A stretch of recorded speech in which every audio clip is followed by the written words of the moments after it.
This program is brought to you by Stanford on iTunes U at Stanford University. Please visit us at itunes.stanford.edu.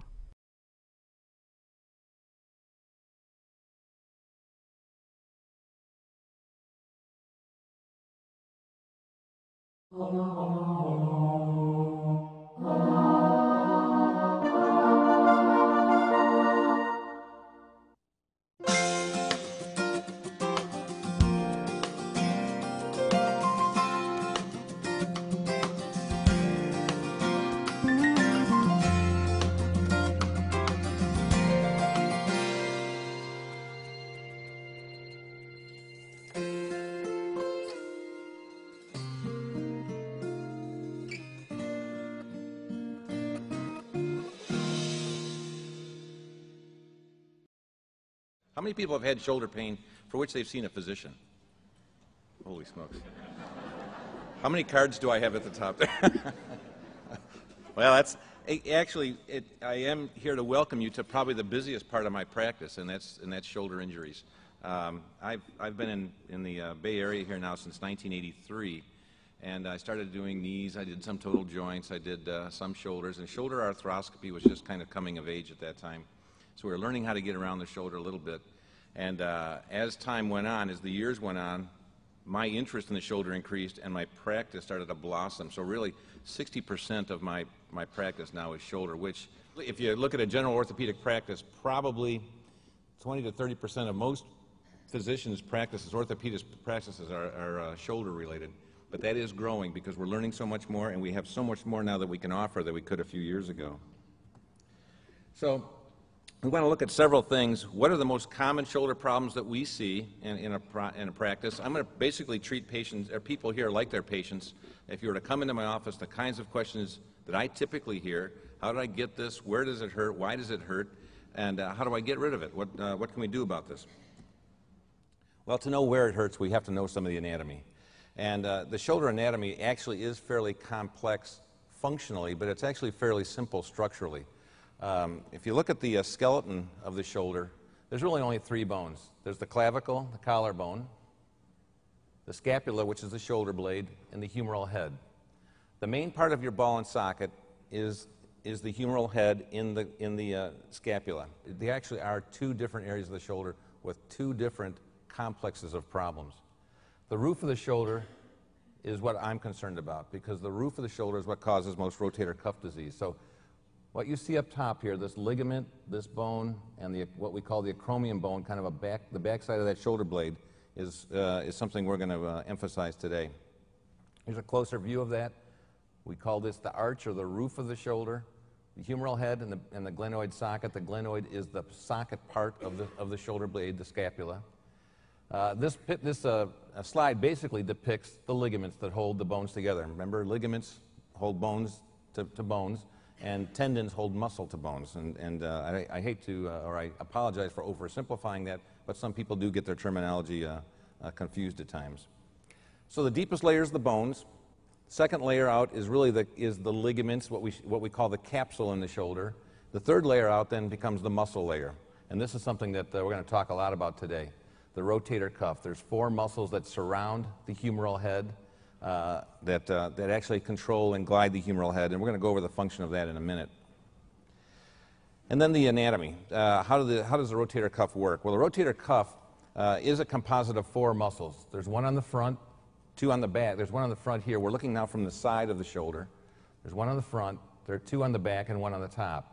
And most rotator cuff problems occur right on the top. The muscle that we're talking about is called the supraspinatus tendon, and it's a tendon right on the top that controls the depression and centralization of the ball and the socket. So you've basically, the humeral head and the glenoid socket are not a ball and socket joint like the hip. They're really a ball and a saucer. So you've got this flat saucer and a ball sitting there. Well, it's going to be inherently unstable. So now you've got these muscles around the shoulder that are grabbing the humeral head and holding it in place. So one of the major functions of the rotator cuff, if you were to picture it, is to hold that humeral head centrally in the socket. It also helps in gliding and rotating the arm overhead. So it helps maintain the stability and helps centralize the humeral head. Again, that'll come up again in a minute. The one thing I don't want to forget talking about is the bursa, because we always talk about bursitis. You hear of your grandmother having bursitis, or somebody has bursitis. Now you're hearing about 18-year-olds and 20-year-olds having bursitis. And a bursa is simply a friction layer of tissue or fluid that sits between two moving objects.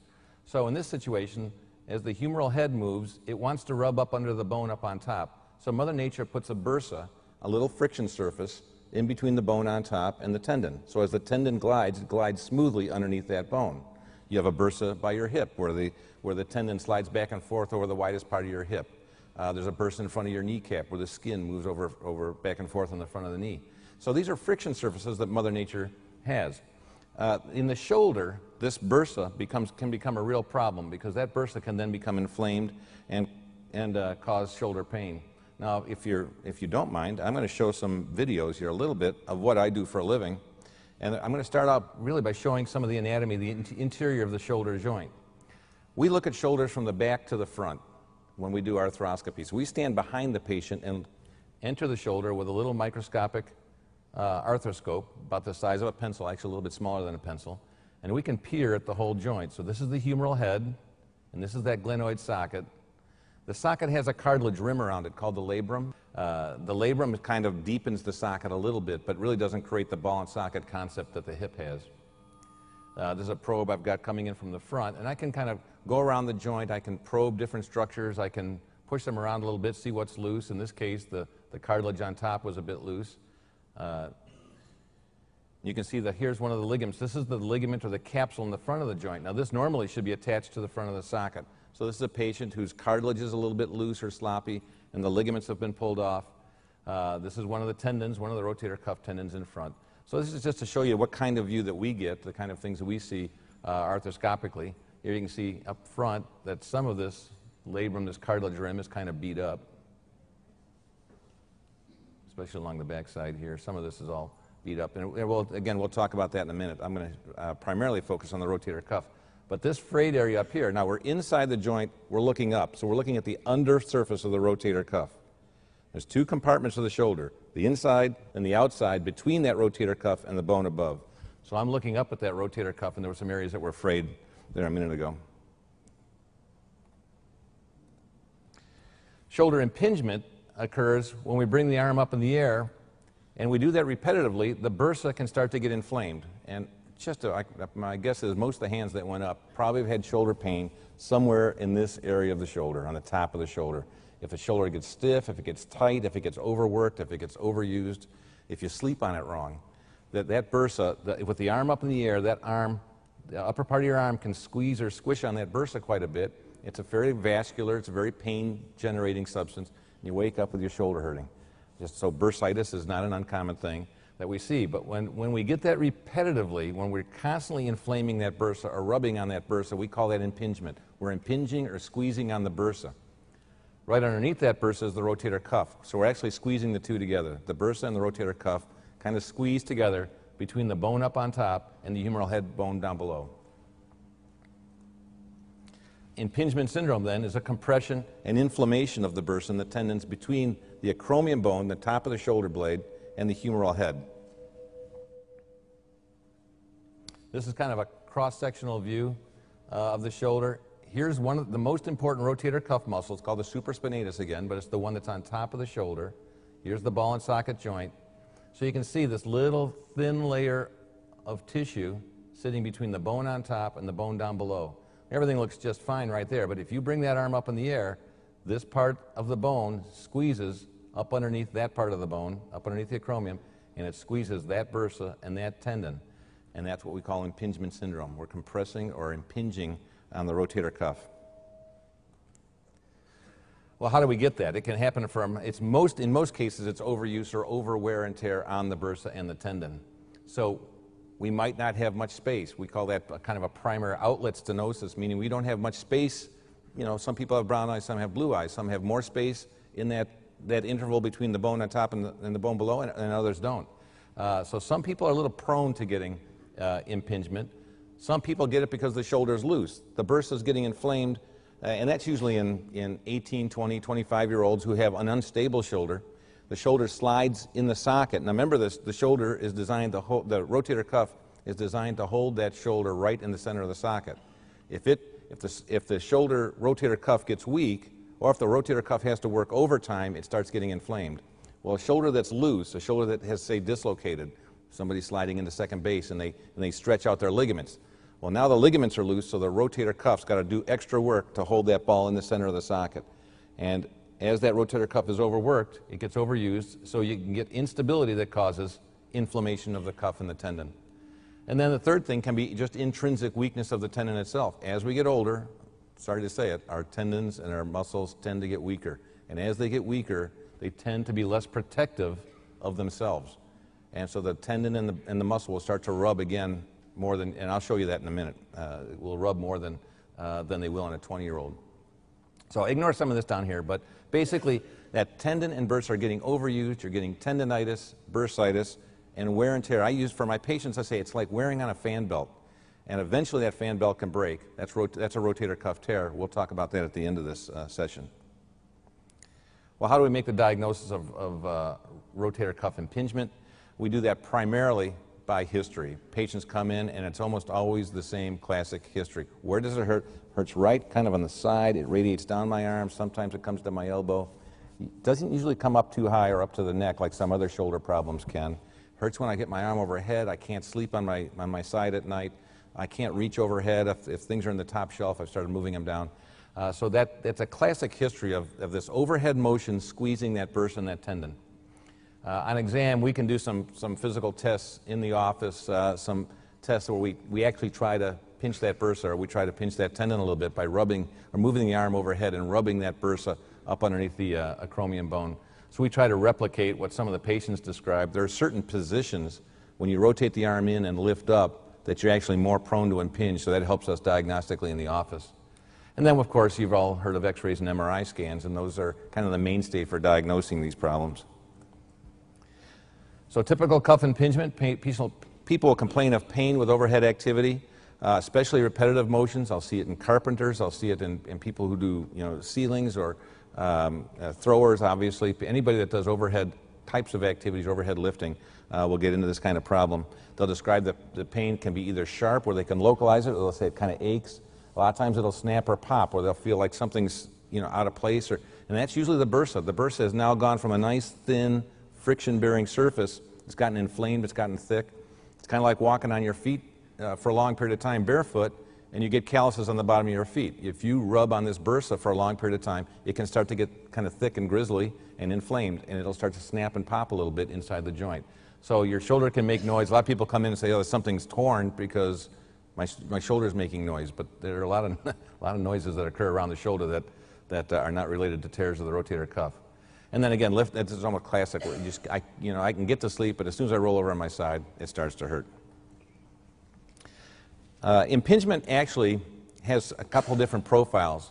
In young people, it's typically an overuse from sports activity. So if I see a Stanford track athlete who's a pole vaulter, for example, or a javelin thrower, a baseball player, these are people that are constantly rotating that arm.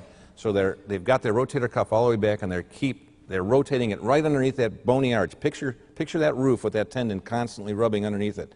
So if somebody's in a throwing sport or an overhead sport, that cuff can get inflamed, can get worn and torn, but they don't usually break all the way through it at that age group for a couple of reasons. Number one, in this age group, typically the cuff is fairly strong, it's fairly vascular, so it tends to hold on pretty well. We don't see many cuff tears, although we don't see as many in the younger age group. This is the age group that I start to see more and more people in my office with shoulder problems, kind of the textbooks call middle age, and I'm going to apologize for anybody who thinks they're in a different age group. Middle age to the textbooks is 25 to 50. I'm over 50, so it tells you where I am in a minute here. And so these are patients, again, that have been doing the same sport for years. They maybe have been tennis players, or again, they have a hobby, fly fishermen, and they've been using their shoulders a lot.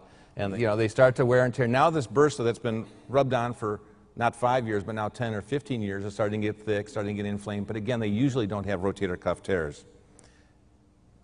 And the third group is, I changed this to the not so elderly. Patients over 50, in medical books, people over 50 are elderly. I don't want to consider myself elderly, nor most of the people in this room, nor this person. And this is a woman that I operated on several years ago. And if you read, and she gave me permission, in the past, she's given me permission to use this for lecturing. She says, with sincere gratitude for helping me become competitive again. Helen here is, at this time, she's passed away since then, but Helen was in her upper 80s, lifting 225 pounds. She was on Johnny Carson. She's a local person, and so, you know, do I call her elderly? Heck, she could lift more than I could 20 years ago when I operated on her, so she could lift me in the operating room. So, yeah, well, maybe not. I'm losing weight. I'm trying to get down there. But the point being is that, you know, our goal is, is not to treat people based on their age. It's to treat people based on their goals and their activity status. We have so many patients that have called up in the past and said, gosh, you know, I would like to go to this office or that, or I'd like to come in and see you, but, you know, I would like the treatment that Joe Montana gets or that J.T. Snow gets or some. You know, we do. It's the same procedures. It's the same diagnosis. It's the same workup. The only thing that changes for us is the calendar. You know, we have, obviously not we, but that player has a huge financial interest in getting back quickly. So they may, and they may have a trainer work with them 3 times a day instead of 3 times a week like we do most of our physical therapy. So there's a different social situation that makes us address pro athletes differently, but not a different biological situation and not a different treatment algorithm. And you really do get the same types of care. It's just, it's going to be more attentive care when people are paying millions to fund somebody. And part of that diagnostic regimen includes MRI scan. X-rays typically don't show impingement, but MRI scan does. And the reason I'm showing an MRI scan because it also shows some of the cross-section of the shoulder. And these are a little bit different in penetration here. These are different patients. But this one, this muscle here, this kind of grayish muscle is the rotator cuff. And you can see it as it comes over the top of the humeral head. There's little areas in it that are kind of patchy. Those are areas of inflammation. That's fluid within the tendon. We can look at that and say, all right, this tendon's got some wear and tear, but it's not torn. Here's a different patient, bit of muscle, but that tendon stops right here. It belongs attached out here. So there's not just a tear right there, but there's also a tear here in a separate part of the tendon. So this is a tendon that's torn from its anchor and kind of retracted back. And that's a rotator cuff tear, which we're going to show in a few minutes. So the MRI tells us, number one, is the pain coming from something structural in the shoulder? If it is it coming from the area between the rotator cuff and the top, or is it in the ball and socket joint? Is it arthritis or a torn labrum? So again, we have these kind of 2 different joints in the shoulder to deal with. And then if it is coming from that rotator cuff area, which we can usually get suspicious of in the office, is it from a rotator cuff tear or is it just rotator cuff impingement? Because the treatment and the prognosis and the recovery rate for those is significantly different. And this is one of the things we look for in impingement. Remember I told you that some people just don't have as much space or they develop a spur underneath this bone on top. And so if you're already limited in space, here's the muscle again coming in between the 2 bones. If you're limited in space and then you develop a spur over time, or you're born with a thick or hooked acromion, that's the name of this bone right here, then it'll push on top of the tendon even more. And then the bursa, this little white fluid layer, will start to get inflamed and the tendon will start to look thin. This is thinner than it should look. And again, I just threw this cross-section back on there so you can kind of reflect on the anatomy. Here's the bone on top, the bone below, and you've got this kind of sandwich tissue in between. People are born with 3 types of acromion. A type 1 is a flat acromion, a type 2 is a little bit hooked, and a type 3 is more hooked. And one of the reasons we get x-rays, people always say, why don't we just get the MRI scan? We don't need an x-ray, just get the MRI.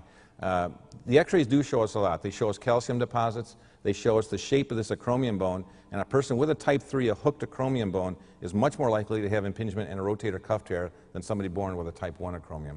So the morphology of the shoulder does help us diagnostically. Non-surgical management, well, all of our non-surgical management is addressed at cutting down the inflammation of these tissues. So number one, you got to rest the shoulder a little bit to kind of put out the fire. If you're sunburned, you get out of the sun. Number two, you got to do some kind of anti-inflammatory, icing, oral anti-inflammatories, sometimes an injection. And I don't like to inject tendons, but sometimes injecting that bursa just to knock the inflammation out. People always say, what is cortisone doing? Cortisone's an anti-inflammatory. It's the only injectable anti-inflammatory that we have, and that's why we always use cortisone if we're going to inject something. So injecting an anti-inflammatory into the bursa sometimes will help put out the fire. And then once things are quieted down, we'll start a physical therapy program. Because remember, we're trying to build up the strength of that rotator cuff, which now is probably weak because it's been inflamed. We're going to try to build up the strength. Part of that function, again, is to hold that ball in the center of the socket. If the cuff starts getting weak, the ball can start to drift upward and actually create its own impingement. So you get a weak rotator cuff, the humeral head slides up, starts to rub even more, the cuff gets more inflamed, it gets weaker, it slides up, you get caught in this cycle. So we've got to get rid of the inflammation, and then we've got to build up the strength and kind of bring that humeral head back down.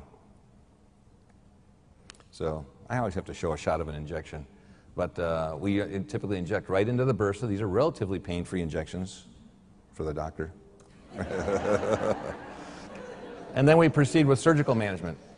And surgery is, you know, if this becomes a chronic problem, this goes over and over for weeks or months, and I have patients that come in that have had shoulder pain for 6 years. I operated on 5 shoulders today, and of those 5 shoulders, 2 of them had at least 2 or 3 years of shoulder pain. So you get into this chronic impingement. And this doesn't mean they're constant shoulder pain for 3 years. Most people come in quicker than that.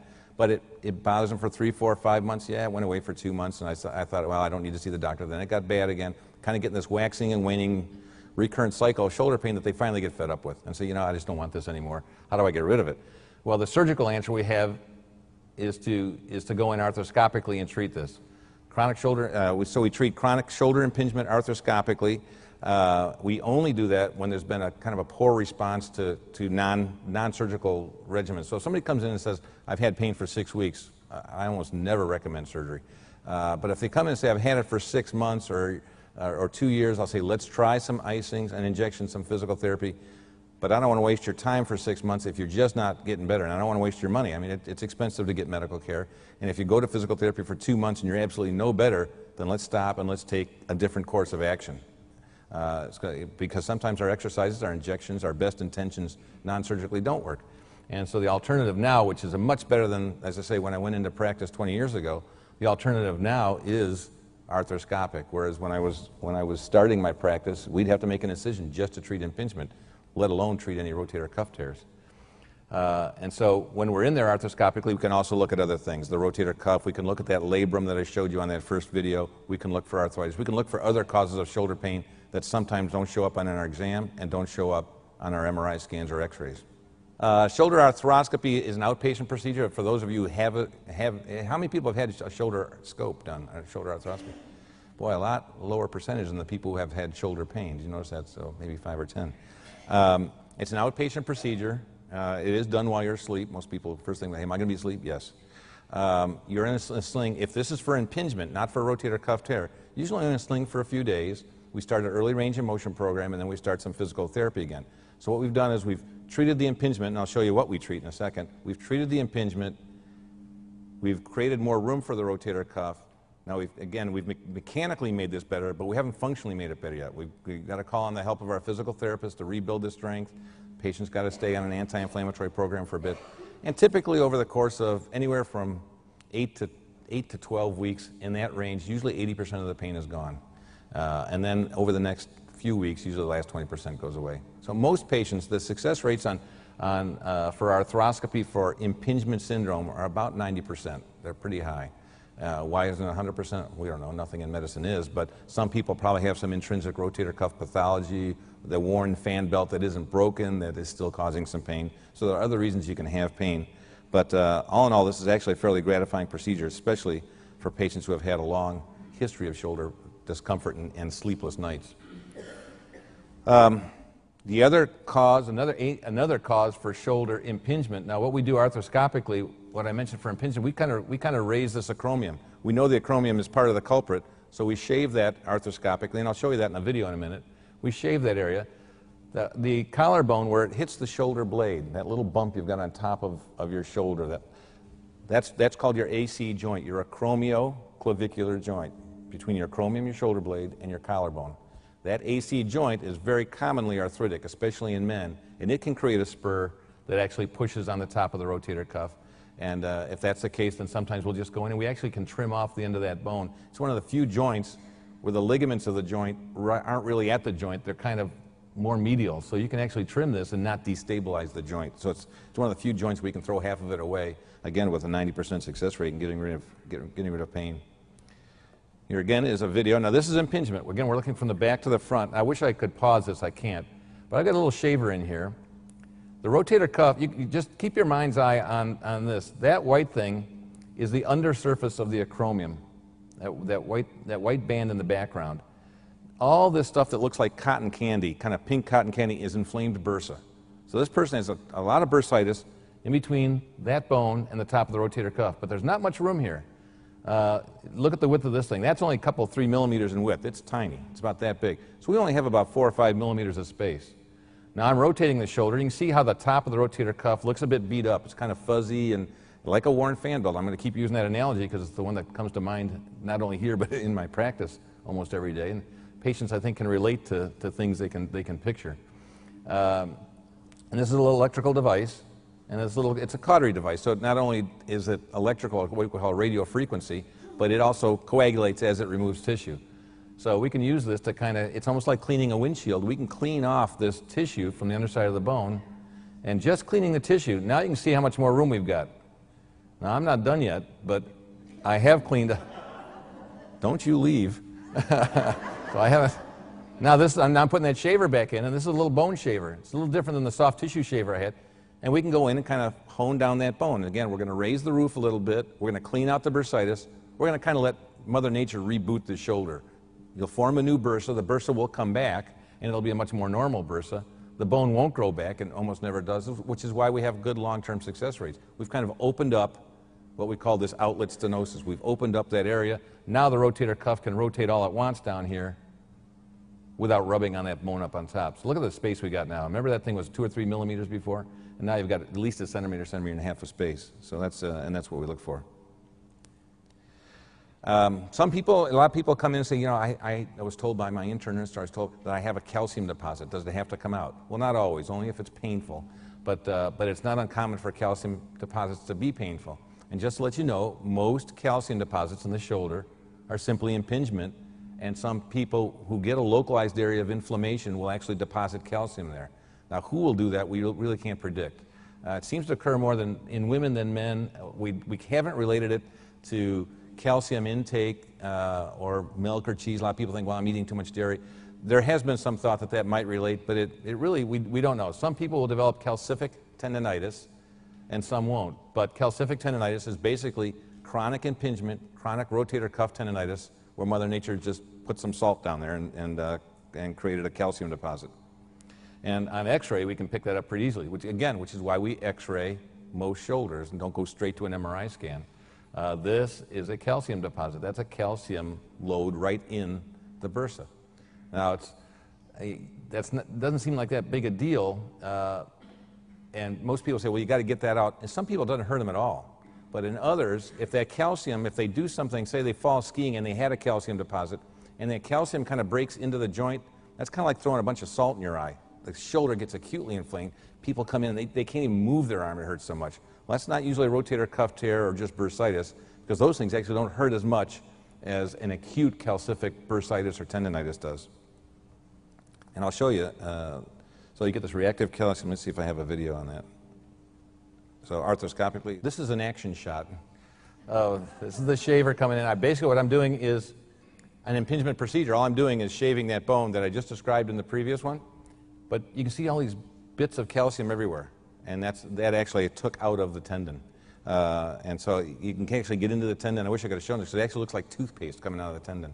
And it gets all around the joint. So we get in there, we really try to hunt that down and get rid of it so that a patient doesn't create or recreate a calcific tendinitis later on. AC joint arthrosis. Sometimes, again, we have to trim the end of that bone. Here's an example of the collarbone hitting the acromion, the AC, acromioclavicular joint. See the spur that formed underneath it? So that can be a cause of impingement. And arthroscopically, we can either shave that bone down, and now arthroscopically, we're also resecting the end of that bone. In the past few years, we've got better techniques and better optics now to get at that part of the joint and remove those arthroscopically rather than through incisions. So that's, again, what it looks like. Here's the acromioclavicular joint. Here's this big spur right down there. Now picture the tendon coming down this way and trying to make its way underneath that. So not only can you get spurs out here at the end of the acromion, you can get a spur right under there that can be a real culprit. So we have to look at all that when we look at our MRI scans and we look at the X-rays, because we don't normally go look at that part of the joint arthroscopically unless we're suspicious there's something there. We usually stay out in this area. So as I mentioned, we can take off the end of that bone. Let's talk about rotator cuff tears. So now we've got this spectrum. The bones, the tendon and the bursa are rubbing in between the acromion bone and the humeral head. It's going on for years. The bursa gets inflamed, gets painful, the tendon gets weak. Now you get up to 40, 50, 60 years of age. That tendon's been weakened down now for 30 or 40 years of fun and activity and work and whatever else you do, and it can actually break through. So our most common age group to see rotator cuff tears is usually over 40. Again, you can see them in any age group, but they're by far much more common over age 50, the elderly. Again, so here, this is just a reminder of the anatomy. Now you bring the arm up in the air. These tendons are all going to rub up underneath that acromion bone. And a rotator cuff tear is just an erosion through that tendon or a weakening of that tendon. Some people have no pain at all, and then they go to do something. They lift a heavy bag of groceries out of the trunk, and they're kind of in an awkward position. Or they'll fall and land on their arm, and they'll feel something snap. And they know what they did. And they'll say, oh, something broke in my shoulder or tore in my shoulder. And that's probably because, and they were asymptomatic before, they just had a weak, thin rotator cuff, but it was not symptomatic. Then they fell, and it didn't take much for it to snap, and that's what happens. And we can see small tears up to huge tears in some patients. So these patients have all the symptoms of impingement, and some people with a rotator cuff tear, you can't tell in the office whether they have impingement or they have a tear, because their exams can be the same. But they tend to have more pain at night. It usually wakes them up. These are people who, at 3 in the morning, their shoulder wakes them up. 4 or 5 times a night, it wakes them up. Not just from rolling on it, but just sleeping can be painful because fluid, gotta remember when you're lying down, fluid in your joint will start to leak out through that rotator cuff tear, kind of distend the other structures and cause more pain. There's usually more weakness with a rotator cuff tear. And we test those by especially testing rotation. We test abduction, moving the arm away from the body, but especially rotation. A torn rotator cuff that's a significant tear has weakness to trying to push something outward. And then the shoulder fatigue. So these are things: weakness, increased pain, increased night pain, constant pain. Those are more indicative of a full thickness or a significant rotator cuff tear.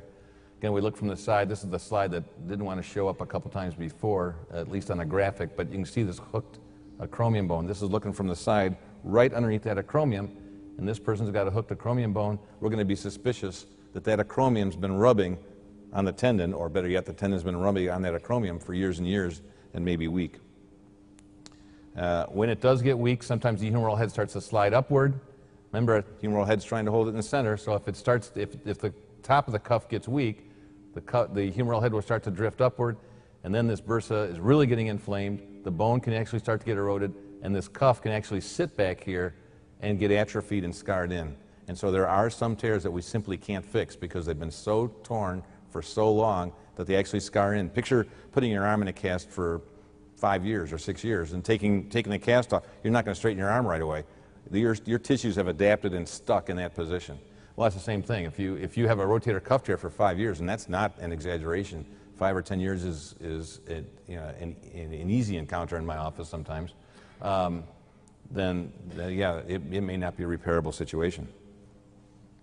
So here's one, again, another tear, just another MRI scan. That gap, here's the tendon, the muscle, comes in between the two bones, thick acromion bone, tendon's pretty thin, gets real thin, then it's gone from there to there. This tendon belongs attached right out here to the bone.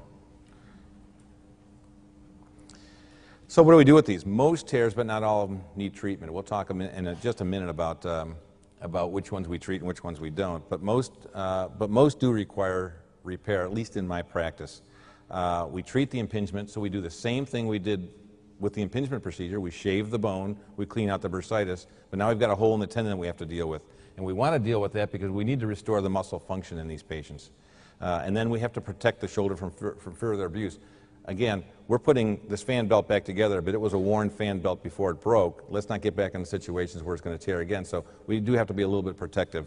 And the older the patient, the more we really want to limit some of the overhead activities. Our number one goal in rotator cuff repair is to eliminate pain. Our number two goal is to restore strength. All right? And most people will show up in the office not because their shoulder's weak, because it hurts. And pain is something that drives patients clinically into the office much more frequently. Well, in the past, again, when I started my practice, all these were done through open incisions, what we call a formal open repair. The big incision that some of you may have or have seen that comes all the way across the top of the shoulder. The outside muscle in the shoulder, the deltoid, which we haven't even talked about, is really the outer layer of the shoulder. Well, that deltoid's in the way, so we've got to get that out of the way to get at the rotator cuff. For small tears in the old days or for impingement, removing the deltoid to get at the tissues underneath was worse than the disease. And so we didn't treat as many shoulders in the early and mid-'80s as we do now because we can do it arthroscopically. So we did formal open repairs for most of our tears that were big and really functionally limiting. And they were good procedures, but again, we limited the number of people that we did these on. So we picked the worst cases to do them on. We then switched, and we still do some of these mini incision procedures. So we said, all right, let's start to preserve anatomy. Let's start thinking like doctors. Let's preserve what Mother Nature put there.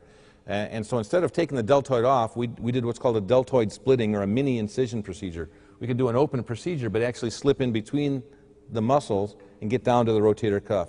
Technically harder for the surgeon, but much easier on the patient.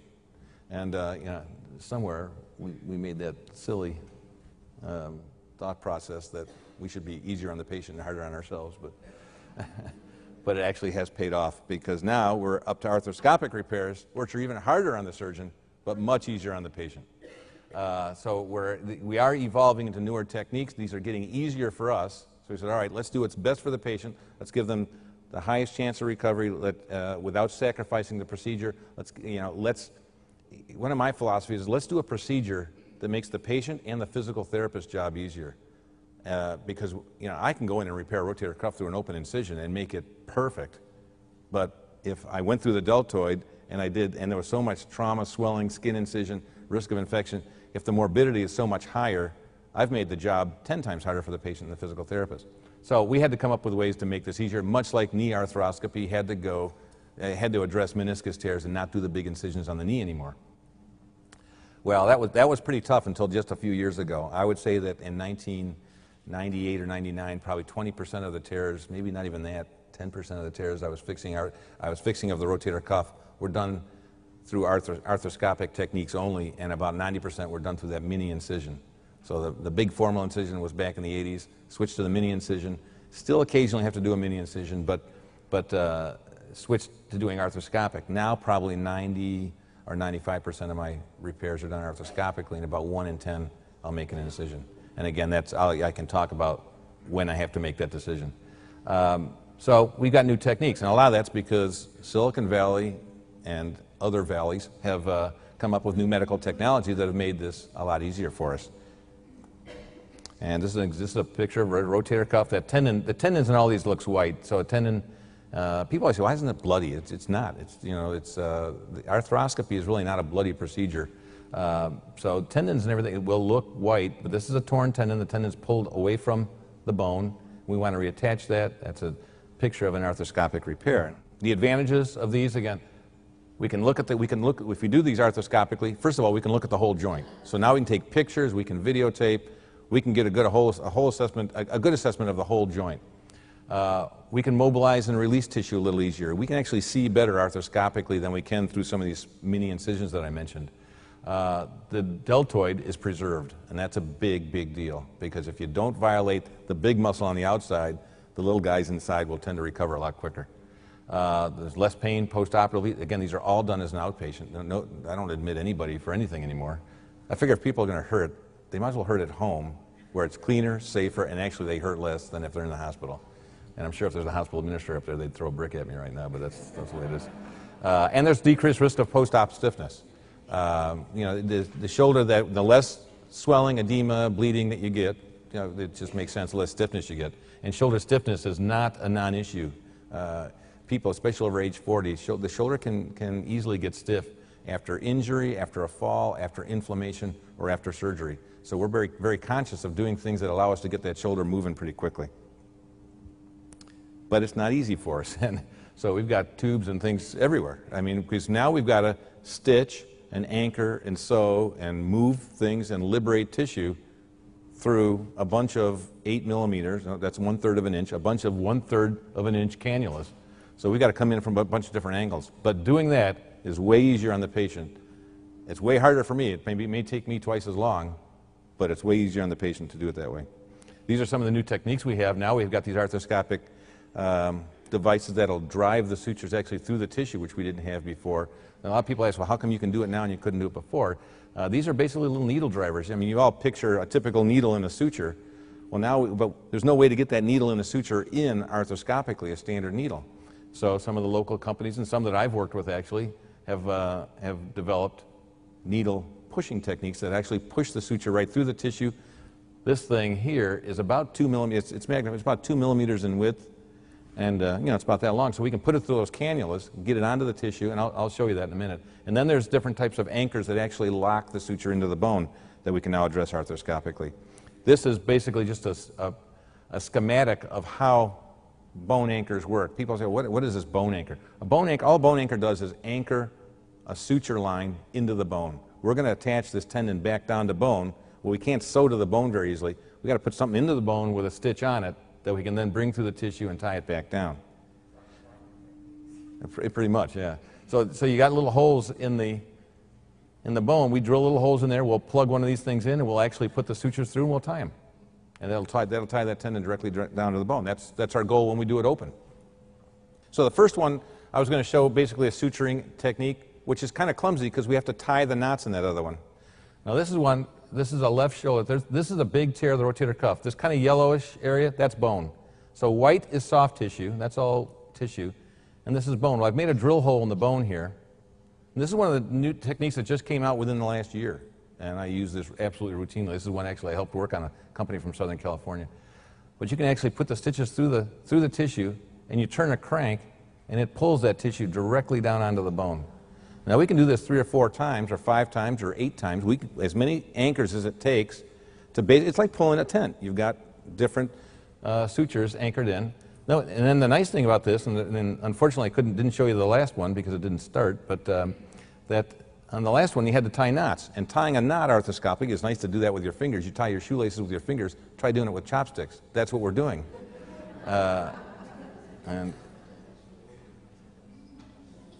So we got one in, I got another one in, and I'm just cutting that. So I've just basically just shortened this procedure down where I've pulled this tear that was way out here. I don't know if you saw it at the beginning, way out here. I've got it anchored right down to the bone, and I can rotate it. I see it's nice and secure. And these patients are doing terrific. So we need a good secure repair. Before maybe 2000, 2001, we were probably jeopardizing the procedure. We were trying to do them arthroscopically, but we might have been doing that at the cost of not having quite a secure repair, just because we didn't have the technology to give us good anchors and good sutures and a good purchase in the tissue. So I didn't do many at that time. I said, you know, this isn't a triumph of technology over reason. Number one, do the right thing for the patient. But then, if you can do that through smaller and smaller incisions, that's where the evolution has taken us. And again, in 2001, very few guys were routinely doing rotator cuff repairs arthroscopically, and now I'd say the majority of orthopedics, of sports medicine-related orthopedic surgeons are doing them. The guy that does 3 rotator cuffs a year probably isn't doing them that much, but others are. When do we not repair a rotator cuff? When they're too large. I already mentioned that. If they're too large or too chronic, we can't fix them. I mean, it's, you know, people said, can we graft them? Can we muscle transfer? Things like that. Yeah, there are guys doing that, and typically if a patient comes to me and they've got a massive long-term rotator cuff tear and they're really functionally limited, say they're 45 years old and they got a lot of life left and they can't get their arm to their head, I'll typically, since I don't do enough of those, I'll typically refer those to somebody in New York or at the Mayo Clinic who does those 3 or 4 or 5 a year, which may be more than anybody else in the country will ever see in their lifetime.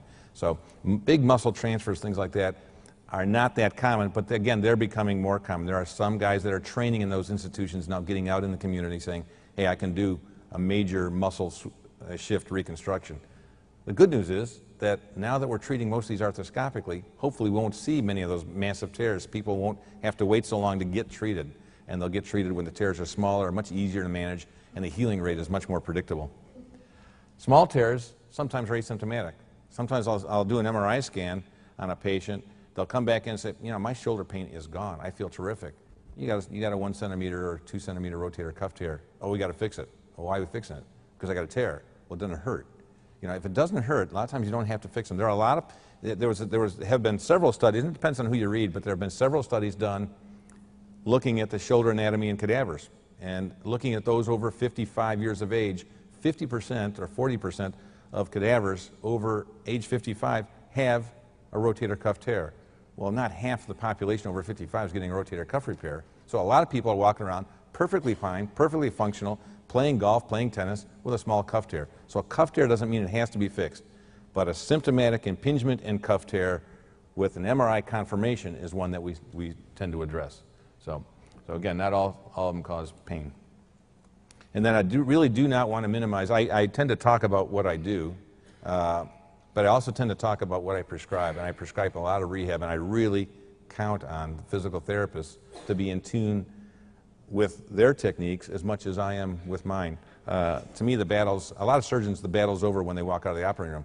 The battle's half over when I walk out of the operating room. The other half is about to begin, and that's between the patient and the physical therapist. We need to rebuild the shoulder blade. We need to rebuild the rotator cuff, the deltoid. There's a lot of things that get over in surgery, and a lot of that can be accelerated with a good pair of hands working with somebody 2 or 3 times a week. It's why a lot of the athletes get better so quickly after, gosh, how come, you know, Steve Young had a shoulder surgery and he was back on the field in 3 weeks. Well, if you had a therapist living in your house, you know, taking care of you 4 times a day, it might be a bit quicker. But that's not the reality. But the point being is that they can accelerate your recovery. They can improve. They make me look good.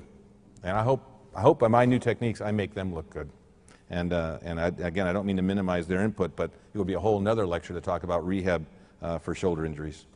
Thank you. The question is, can these problems burn out so the shoulder just stops hurting? And yes, I can think of a very important person in my life, me, that's happened to. I played tennis when I was younger. Then I made the mistake of making my way through college by hauling furniture. I worked for Mayflower Moving Company, and I spent more time putting chests of drawers on the top of trucks. It was just unbelievable. And I really think I burned out my shoulders at a kind of young age. Started playing racquetball with my kids 15 years ago, and my shoulders really started turning sour, and I almost had shoulder arthroscopy. Well, my practice got so busy, this is an anecdote, practice got so busy that I didn't have anything done, and I kind of gave up racquetball. I could go out and play tomorrow and it wouldn't bother me. It just went away. Now, I kind of got into that chronic impingement where this wasn't 6 weeks. I had this for 3 years. I had 2 injections in one, 3 injections in the other by my partner. I had to actually paint a target for him too so he'd hit the right spot.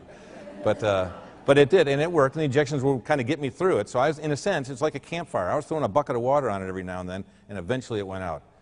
It's, you know, the longer you have it, the worse it is. The more you're going to stick with the activity that aggravated it, the less likely it's going to go away. And some people have to use their arms overhead at work. Some people do carry things a lot. A lot of people carry groceries, and you know, when your activities of daily living are getting sacrificed by shoulder pain, when your sleep patterns are getting sacrificed, that's when things are probably going to be less likely to go away on their own. And the question was, okay, it seems like the natural sequence is rest and ice, anti-inflammatories, physical therapy. And how come some doctors go right to physical therapy and don't do the others? And I'm guilty of that, but I'm also proud of that, because some people come in and first of all, they've already done ice, they've already burned a hole in their stomach from all the Advil they've taken, and they say, listen, I've tried the anti-inflammatories. I have patients that come in and had 3 injections already, or don't want an injection. Don't show me a needle, I'm out of here. And so those people I will start, but I tend to do all 3 at once. Sending you to physical therapy doesn't mean you're going to get on a 200-pound, you're not going to be like Helen there lifting 225 pounds over your head the first day. It's an anti-inflammatory program, icing, ultrasound, flexibility is key in kind of cutting down some of the inflammation. So they'll start out the same way that I'll start out. They'll say, let's control the inflammation, then let's work on your strength. They'll start with your motion and anti-inflammatory first. If you come in and you're not that inflamed, but you're weak or it's kind of recurrent, then they may just go right to the strengthening program. So you really kind of custom make that triage of treatment based on that. Well, total joint replacement does not relate to anything I just talked about. Total joint replacement is arthritis at the ball and socket joint. Remember, 2 joints we talked about, ball and socket joint and the joint above, the rotator cuff. I'm up here. The ball and socket joint is basically arthritis. When you talk about total joints, you're talking about the cartilage layer. And again, here's one of my silly analogies. I tell people it's like the brake pads are gone off your car. You're down to the brake shoes. That's what arthritis is, a loss of cartilage. There can be a myriad of causes: trauma, infection, osteoarthritis, rheumatoid arthritis. A lot of things can wear down that cartilage. But when that cartilage is worn down, that's arthritis. When it gets close to bone on bone and painful, that's total joint territory. Can you explain why you get referred pain down into the lower part of the arm, into the muscle area? I'm not even going to try to explain the brain patterns of pain referral, but why does a heart attack go down the left arm? There are some pathways, neurologic pathways, that do cross in the brain that do cause some of those referrals. It's interesting, there's as an orthopedic surgeon who's a great guy, but maybe not so bright, who decided to find out what these referral patterns were, so he had his resident or fellow inject him in a bunch of different spots to create pain. That's the only reason he's not so bright. I wouldn't do that in a minute.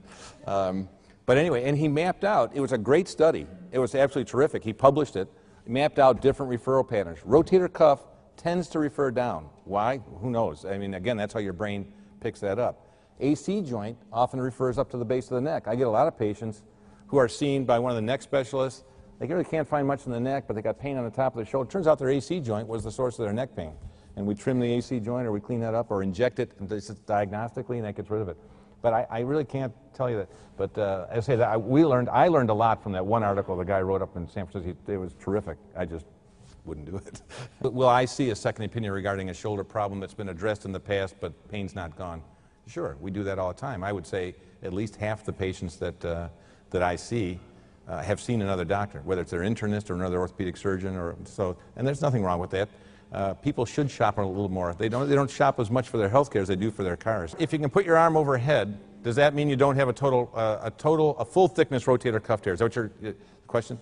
The answer is absolutely not. You can have absolutely zero rotator cuff, and you can get your arm. Some people can get their arm overhead. Some people can have a real small rotator cuff tear and can't get their arm overhead. I explain this to my patients in the office as, and there's no science behind this, that some people are deltoid dominant and some people are rotator cuff dominant. And the deltoid and the rotator cuff work together. They're both working as a couple to elevate your arm. I think some people with a good strong deltoid can get their arm overhead with a full thickness, massive rotator cuff tear that's been there for years. And in fact, that's one of those indications not to operate. I have patients come in with a huge rotator cuff tear, but they're pretty darn functional. And I say, you know, you're as good as I would get from a repair.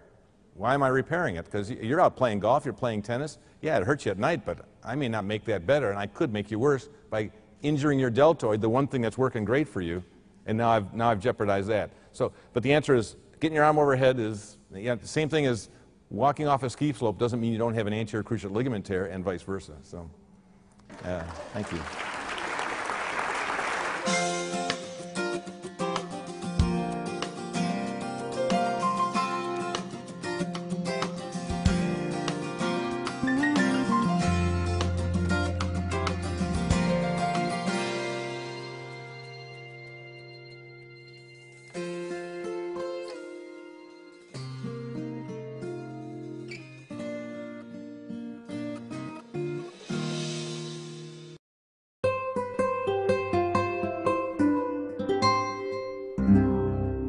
The preceding program was brought to you by Stanford on iTunes U and is copyrighted by the Board of Trustees of the Leland Stanford Junior University. Please visit us at itunes.stanford.